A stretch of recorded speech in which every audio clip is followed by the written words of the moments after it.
सजाइतौगे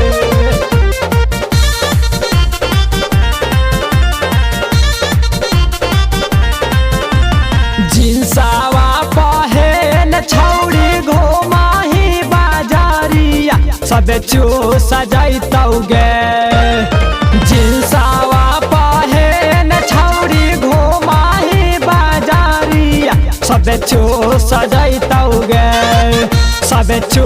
सजाइतौगे कि कवनो होठावा के लहलिया चू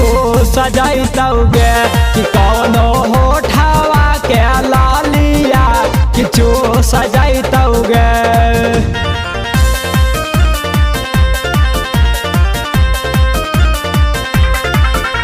चू सजाइतौगे चू सजाइतौगे दिन भर में 3 बेरा फैशन खाली करही रतिया के बिजुली लेखा तो हो जानू बरही दिन भर में 3 बेरा फैशन खाली करही रतिया के बिजुली लेखा तो हो जानू बरही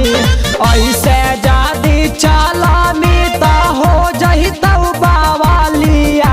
किछु सजाइतौ ऐसे जादी चलामी तो हो जहितौ बावलिया किछु सजाइतौ किछु सजाइतौ कि कौनो होठावा के लालिया चू सजाइतौ कौनो होठावा के लालिया किछु सजाइतौगे चू सजाइतौ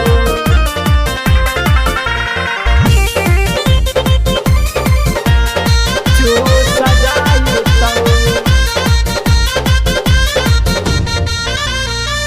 महबिना बिहारी के कहियो पर जइबे तू फेरा में मुकेश तूफान लेके जइतौ अपन डेरा में जइतौ अपन डेरा में महबिना बिहारी के कहियो पर जइबे तू फेरा में